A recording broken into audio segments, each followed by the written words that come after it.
cambiar es pasar a derecha.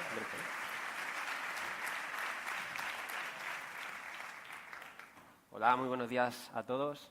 Es un gusto estar aquí con todos vosotros en este teatro. Es mi primer Naucas, así que espero hacerlo bien y, sobre todo, es un día súper importante para mí y también para la comunidad. Como ha comentado Javi, vengo de Soria, donde también tenemos un campus de la UBA, y allí tenemos un grado en Ciencias de la Actividad Física y del Deporte, en donde nos dedicamos no solamente tradicionalmente a la educación física ni al deporte, sino que también intentamos aportar un granito de arena en ámbitos tan importantes como es la salud.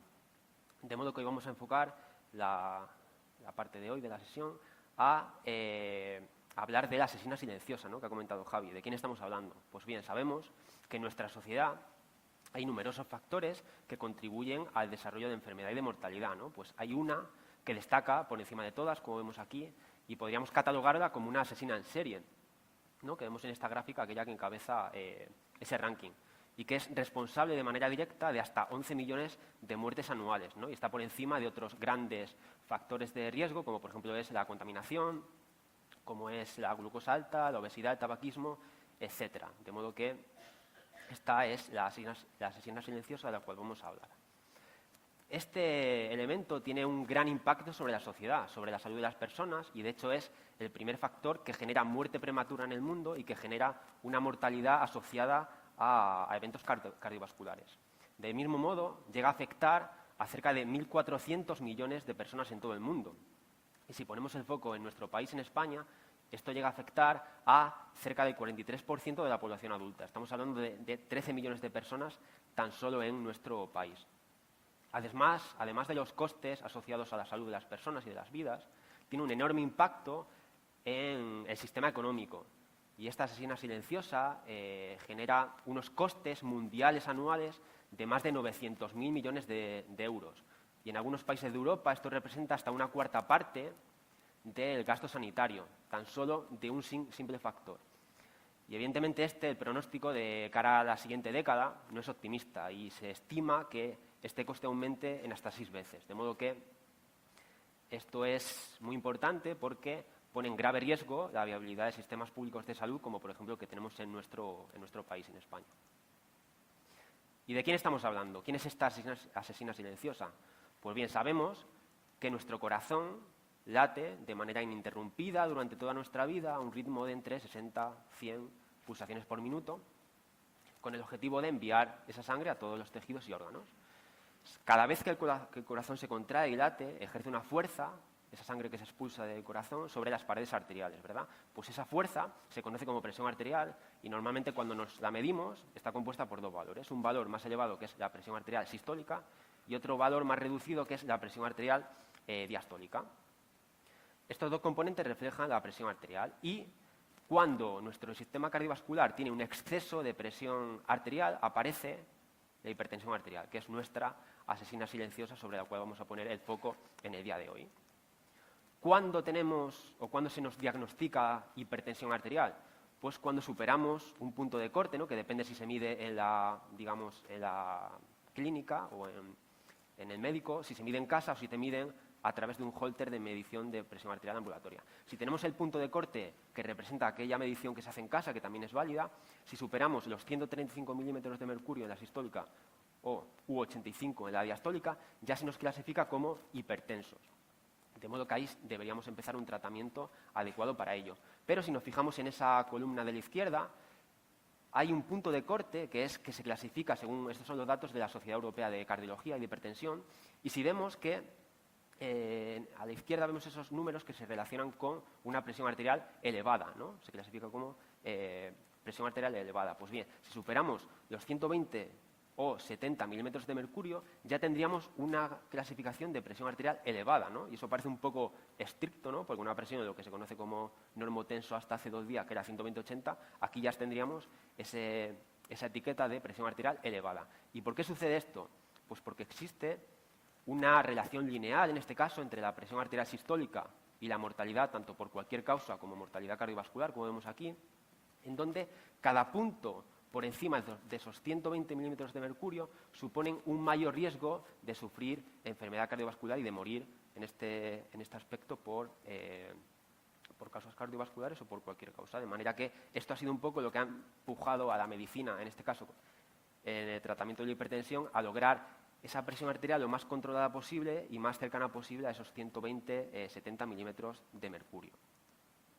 ¿Qué factores contribuyen al desarrollo de la hipertensión? Sabemos que hay una parte que es hereditaria, ¿no? Factores genéticos que no dependen de nosotros, pero hay otra serie de factores que dependen de nuestro estilo de vida, ¿no? Como sabemos, una falta de movimiento, sedentarismo, inactividad física contribuye al desarrollo de la hipertensión. También hábitos tóxicos como es el tabaquismo, el consumo de alcohol, también los malos hábitos nutricionales, un exceso de calorías en la dieta, un exceso de comida ultraprocesada y también si ingerimos mucha sal en nuestra dieta. Y sobre todo esas esquinitas, una falta de movimiento, una falta de gasto energético en combinación con un exceso de calorías, si se sostienen en el tiempo, van a desembocar en un aumento del sobrepeso y de la obesidad, que al final ese exceso de tejido adiposo en nuestro cuerpo desencadena una serie de procesos hormonales, metabólicos y nerviosos que desencadenan también de manera directa esa hipertensión. ¿Qué podemos hacer cuando se diagnostica la hipertensión para tratarla y reducirla? Pues bien, siempre las guías de manejo de la hipertensión van a recomendar como primera línea de tratamiento cambios en el estilo de vida, que son aquellos 4 grandes pilares que hemos dicho que sostienen y desarrollan a la hipertensión. Y en el día de hoy vamos a enfocarnos solamente en uno, que es el ejercicio físico. El ejercicio físico como línea de tratamiento para la hipertensión. Normalmente cuando hacemos ejercicio y tenemos un objetivo, ya sea para perder peso, ya sea para mejorar nuestro rendimiento, ya sea para ganar masa muscular, tenemos que realizar ejercicio físico durante semanas, meses, incluso años para conseguir ese objetivo, ¿verdad? Pues con el ejercicio físico orientado a la hipertensión o a la presión arterial sucede un fenómeno muy interesante y es que tan solamente con una sola sesión de ejercicio, si analizamos las horas posteriores, se observa un beneficio positivo sobre esa presión arterial a través del fenómeno que se conoce como hipotensión postejercicio, que es básicamente una reducción de la presión arterial durante las horas posteriores al cese del ejercicio, en donde esa presión arterial permanece reducida en comparación a los valores que aparecen ahí previos al ejercicio. De manera que este fenómeno llega a ser utilizado como una estrategia clínica, ¿no?, para los hipertensos, porque tiene un efecto similar al que podría tener una medicación antihipertensiva, ¿verdad? Y este fenómeno nos llamó la atención cuando yo empecé a hacer la tesis en el año 2016, nos llamó la atención y decidimos realizar una serie de estudios con el objetivo de ver qué factores afectan a esta hipotensión postejercicio. Y el primer estudio de mi tesis, que lo realicé en el Laboratorio de Fisiología del Ejercicio de la Universidad de Castilla-La Mancha en Toledo, decidimos enfocar un primer estudio acerca de cómo influye la intensidad de ejercicio en este hipotensión postejercicio, ¿no? Porque tradicionalmente siempre se ha dicho en el hipertenso no hagáis mucha intensidad porque afecta negativamente, ¿no? Pero no había mucha evidencia real sobre ello. Así que en un primer estudio decidimos analizar eso. ¿Mayor intensidad de ejercicio genera mayor hipotensión?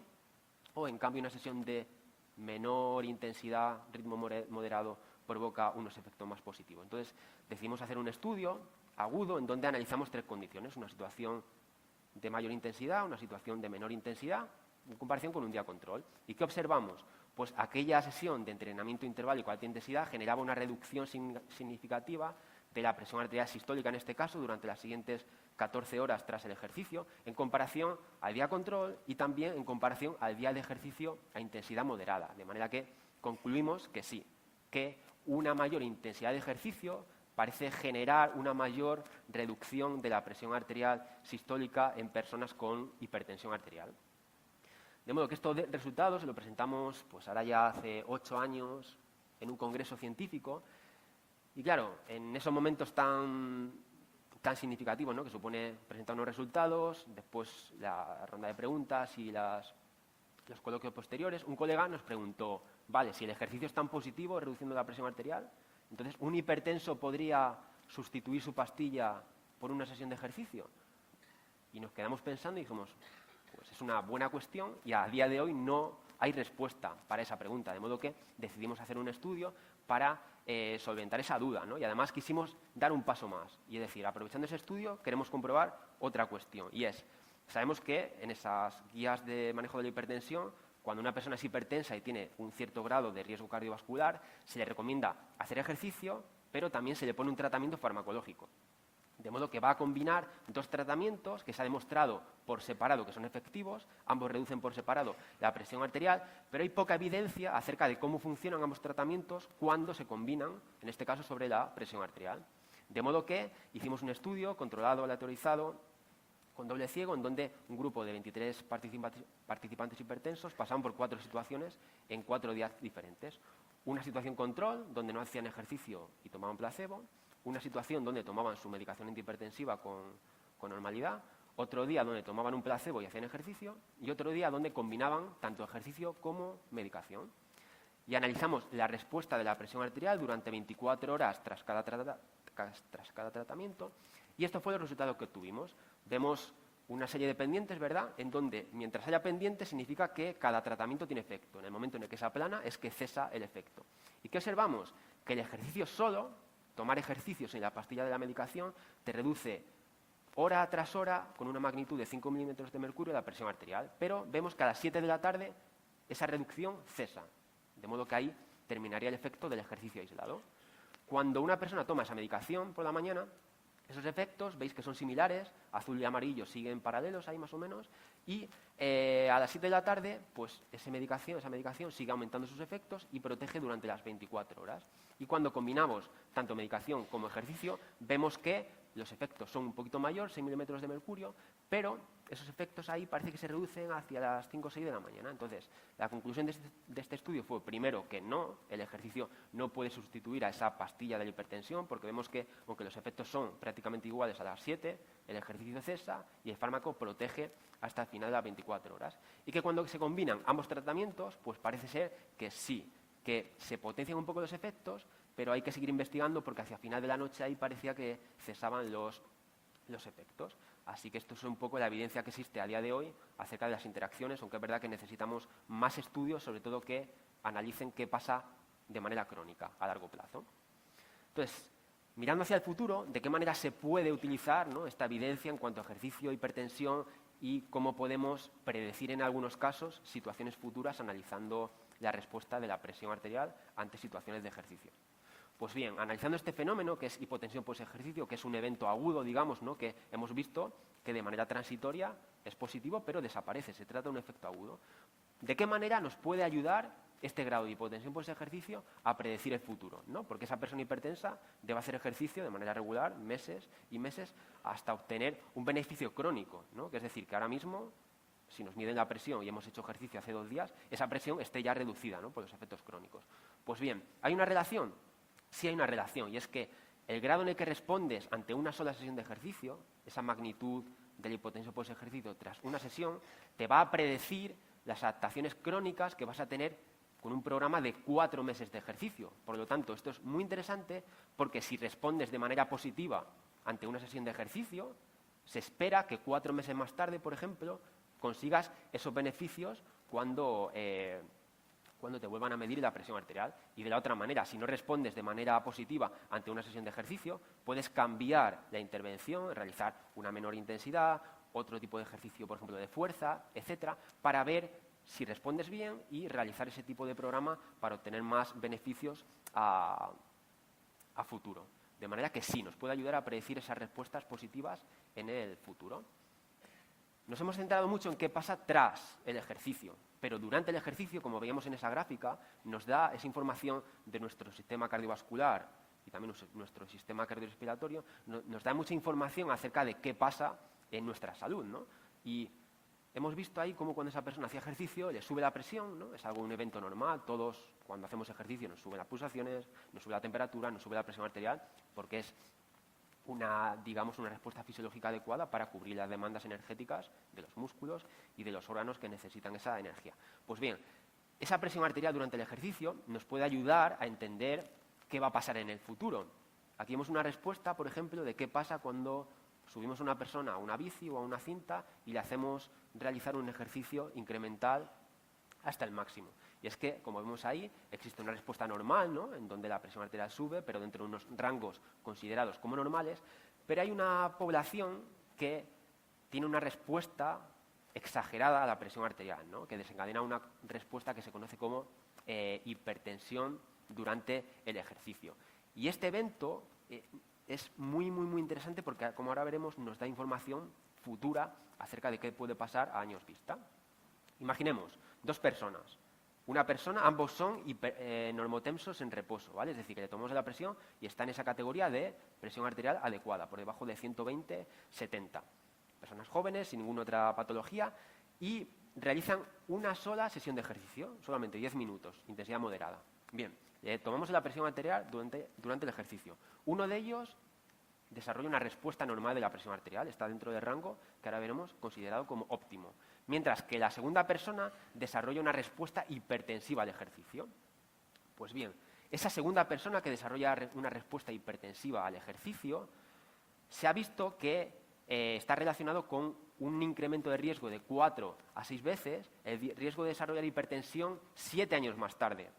Y de mismo modo, esa persona que tiene una respuesta hipertensiva al ejercicio tiene un mayor riesgo de sufrir enfermedad cardiovascular y de morir, ¿vale? Hasta un 36% de incremento. Y estos datos son independientes a el grado de presión arterial en reposo, a la edad y también a la presencia de otros factores de riesgo. Es decir, que si tú eres normotenso, como podemos estar ahora en reposo, ¿no? Valores normalizados, pero si te suben a una bici o a una cinta y desarrollas una respuesta hipertensiva al ejercicio, estás prediciendo lo que va a pasar 7 años más tarde. De cierto modo, estamos quitando la careta a esa asesina silenciosa 7 años antes de que aparezca, ¿de acuerdo? De manera que nos da mucha información acerca de poder proponer tratamientos adecuados, anticipándonos, ¿no?, antes de que se desarrolle esa hipertensión arterial.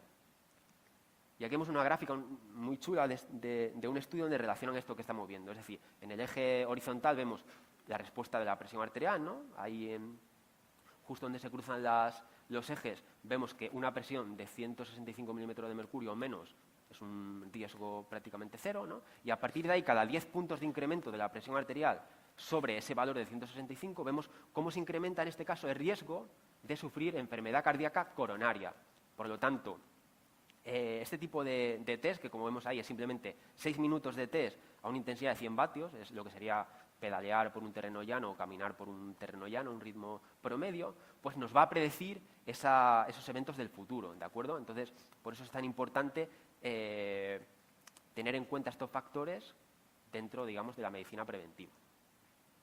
Pues bien, hemos visto, ¿no?, esos grandes números, los costes asociados a la pérdida de vidas, a la prevalencia de enfermedades asociadas cardiovasculares y también a los enormes costes económicos, ¿verdad? Esto sería el escenario futuro que va a suceder, porque son previsiones que con el aumento de la población, con el aumento del envejecimiento, va a haber más casos de hipertensión. Entonces, es un escenario probable en donde va a suceder esto que vemos aquí, ¿no?, que es una catástrofe. Entonces, ¿de qué manera podemos anticiparnos a esto? ¿De qué manera podemos utilizar la evidencia científica actual para prevenir estos eventos, ¿no? Entonces, hay que empezar a integrar sistemas de prevención efectivos basados en la evidencia, en donde se debe utilizar el ejercicio físico como herramienta preventiva para clasificar a las personas según su riesgo, ¿no? Entonces, hay que intentar implementar esas mediciones sistemáticas de ejercicio en el sistema de salud, por ejemplo, desde que cumplimos la mayoría de edad o superamos la adolescencia,